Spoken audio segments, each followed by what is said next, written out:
नारी के अंदर सदाचार ज्यादा होता है, इसलिए मैंने कि तू आयु में बड़ा है, वो धर्म के क्षेत्र में बड़ी है, दोनों बराबर है। और फिर एक प्रमाण मैंने दिया कि जैसे परमपिता परमात्मा हिरण्यगर्भ है, सारे संसार को अपने गर्भ में समाहित किया है परमपिता परमात्मा ने, ठीक उसी प्रकार से यो नारी जब इसके गर्भ में बच्चा होता है, जब इसके गर्भ में बच्चा होता है, इस बच्चे का पालन पोषण 9 महीने तक ये नारी जो है अपने गर्भ में उस बच्चे का, माँ का भोजन बच्चे का भोजन होता है, माँ के संस्कार बच्चे के संस्कार होते हैं, माँ का तेज बच्चे का तेज होता है। वो बड़ी पीड़ा माँ उठाती रहती है, लेकिन किसी को बताती नहीं है, किसी को नहीं बताती है। जिस प्रकार से परमपिता परमात्मा सृष्टि का निर्माण करता है, अरे 9 महीने तक ये अपने बच्चे का निर्माण करती रहती है, और जब जन्म हो जाता है उसके बाद भी निर्माण करती रहती है, और जो निर्माण करता है वो ब्रह्मा होता है, इसलिए ब्रह्मा होता है। मैं अधिक न बोलते हुए बेटियों के लिए एक छंद बोलना चाहता हूं।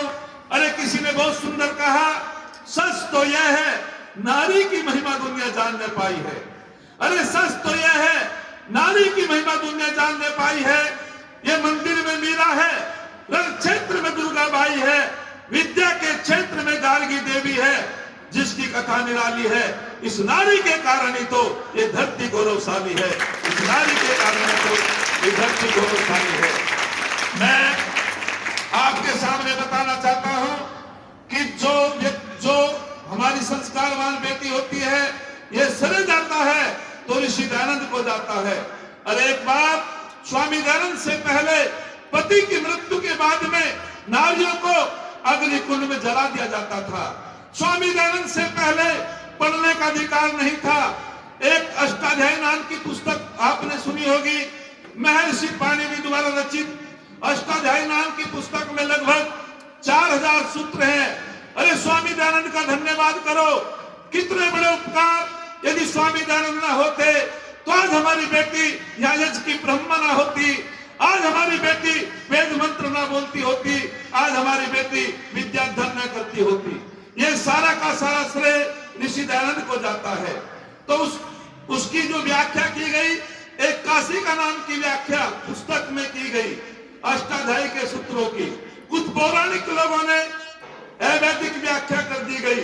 एक उसमें सूत्र आया और सूत्र में कहा शोक, अर्थात शोक का कारण क्या है, दुख का कारण क्या है।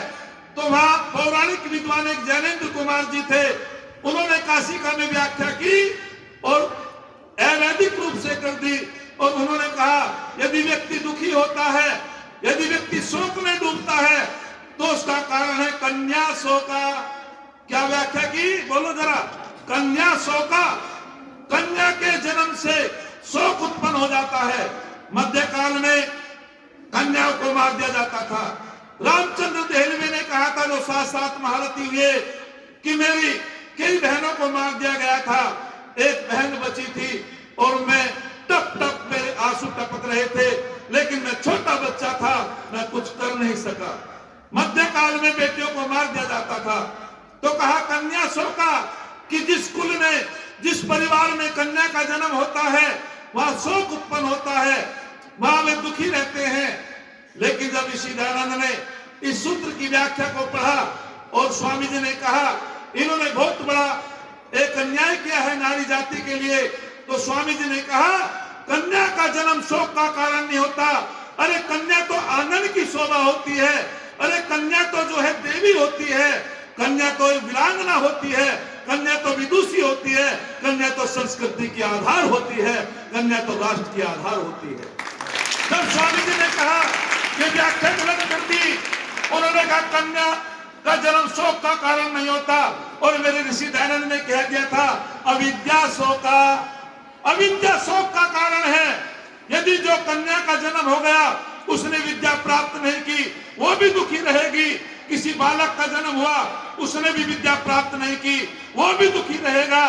तो ऋषि दयानंद ने कहा था अविद्या शोका, अविद्या ही शोक का कारण है। सबसे बड़े शत्रु होते हैं दो। ऋषि दयानंद ने कहा अविद्या और गरीबी। अविद्या नेत्री सर्वे कलेशानाम, स्वामी दयानंद कहते हैं प्रमाण दे करके योग दर्शन का, अरे अविद्या ही समस्त कलेशों की जननी होती है, दुखों की जननी होती है। और गरीबी दूर होती है पुरुषार्थ करने से, गरीबी दूर होती है मेहनत करने से, और अविद्या दूर होती है विद्वानों के सानिध्य में विद्या ग्रहण करने से। ये ऋषि दयानंद ने कहा था। और आगे बहुत सुंदर बात कही, आपसे केवल यही अधिकार नहीं छीना गया, फिर कहा कि नारी को यज्ञोपवीत धारण करने का अधिकार नहीं है। इसीलिए पौराणिक जगत में 3 सूत्र पति के 3 पत्नी के 6 धागों का जनेऊ पहनते हैं, अन्य 3 ही सूत्र होते हैं। और आपसे केवल जनेऊ ही नहीं छीना गया था, आपसे विद्या का अधिकार छीन लिया गया था, आपसे गायत्री मंत्र का अधिकार छीन लिया गया। आज भी देवकीनंदन ठाकुर जो बड़े कथावाचक हैं, एक बेटी ने पूछा क्या नारी गायत्री मंत्र का जप कर सकती है? देवकीनंदन ठाकुर ने कहा नहीं कर सकती। बोले क्यों? क्योंकि नारी को गायत्री का जप नहीं करना चाहिए, वेद मंत्र नहीं बोलने चाहिए, इनका यज्ञोपवीत संस्कार नहीं होता। लेकिन